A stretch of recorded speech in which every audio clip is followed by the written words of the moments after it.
Assalamualaikum warahmatullahi wabarakatuh. Perkenalkan, nama saya Zulfa Afifah Rahmania dengan NIM 2205120141.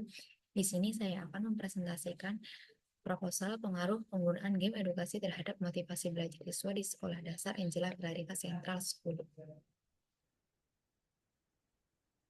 Bab pertama yakni pendahuluan, berisikan latar belakang. Dalam beberapa tahun terakhir, perkembangan teknologi membawa banyak inovasi dalam metode pembelajaran. Salah satunya penerapan game edukasi digital. Penggunaan game edukasi ditujukan sebagai salah satu solusi untuk meningkatkan keterlibatan dan motivasi belajar siswa. Penelitian ini berfokus pada dampak game edukasi terhadap motivasi belajar siswa, dengan mempertimbangkan penerapan keterlibatan belajar dan moderasi lingkungan digital. Menurut Calatrava, dalam penelitiannya menemukan bahwa game edukasi memiliki potensi signifikan dalam meningkatkan motivasi belajar siswa, terutama diterapkan dengan strategi pembelajaran yang sesuai. Oleh karena itu, penelitian ini bertujuan untuk menganalisis pengaruh game edukasi terhadap motivasi belajar siswa dan identifikasi faktor-faktor yang mempengaruhi efektivitasnya. Lanjut kepada rumusan masalah. Seperti latar belakang yang telah saya sebutkan, di sini terdapat rumusan masalah, yakni apa pengaruh penggunaan game edukasi terhadap motivasi belajar siswa. Yang kedua, faktor-faktor apa saja yang mempengaruhi efektivitas game edukasi dalam meningkatkan motivasi. Lalu untuk tujuan penelitian ini yakni menganalisis apakah ada perbedaan signifikan dalam motivasi belajar siswa yang menggunakan game edukasi dibandingkan dengan yang tidak. Yang kedua, mengetahui perbedaan faktor eksternal dan faktor internal yang paling dominan dalam mempengaruhi efektivitas game edukasi dalam meningkatkan motivasi belajar. Lanjut ke batasan masalah, di sini penelitian dibatasi pada siswa kelas 4 di Angela Filarita Central School. Lalu game yang digunakan harus memenuhi kriteria tertentu seperti interaktivitas, umpan balik, dan relevansi terhadap kurikulum. Yang ketiga, penelitian hanya fokus pada dua variabel utama, yaitu motivasi belajar siswa dan keterlibatan belajar saat menggunakan game edukasi. Lalu manfaat penelitian ini adalah bagi penulis, penelitian ini dapat menambah wawasan serta penulisan ilmiah, mengetahui penerapan teknologi di dunia pendidikan yang baik dan benar. Bagi siswa, penelitian ini diharapkan dapat meningkatkan pengalaman belajar yang menyenangkan dan interaktif. Bagi pendidik, penelitian ini diharapkan dapat memberikan wawasan tentang metode pembelajaran yang inovatif dan efektif.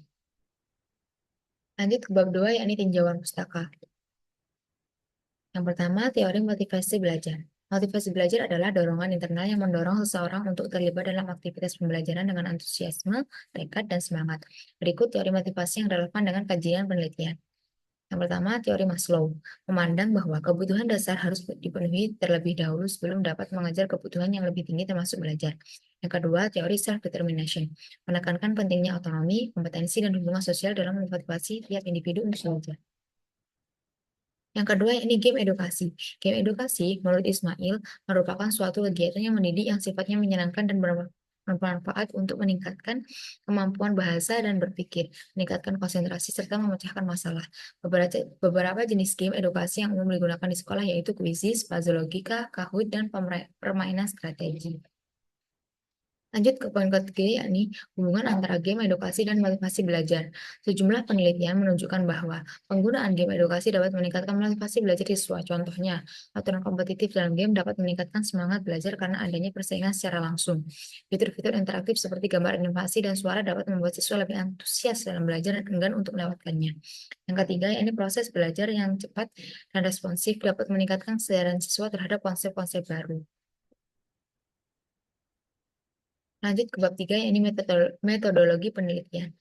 Metodologi yang pertama, jenis penelitian. Penelitian ini menggunakan desain eksperimental kuantitatif untuk menguji hipotesis yang telah dirumuskan. Desain ini memungkinkan untuk menerapkan variabel independen, game edukasi, dan dependen atau motivasi belajar. Populasi dan sampel. Populasi penelitian dari siswa kelas 4 di Angela Filarita Central School. Populasi ini mencakup seluruh siswa yang berpotensi terpengaruh penggunaan game edukasi dalam proses pembelajaran. Instrumen penelitian. Data dikumpulkan melalui kuesioner yang dirancang untuk mengukur motivasi belajar, tingkat keterlibatan dalam pembelajaran menggunakan game edukasi, serta persepsi terhadap ruang lingkup digital.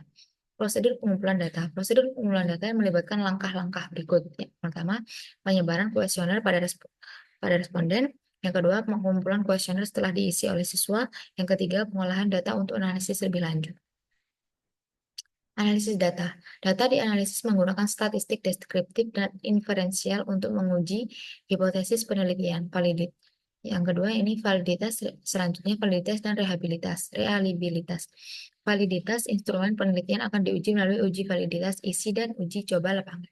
Reliabilitasnya akan diuji menggunakan koefisien alpha Cronbach untuk memastikan konsistensi hasil jawab kuesioner. Sekian presentasi yang dapat saya sampaikan. Mohon maaf apabila ada salah kata. Wassalamualaikum warahmatullahi wabarakatuh.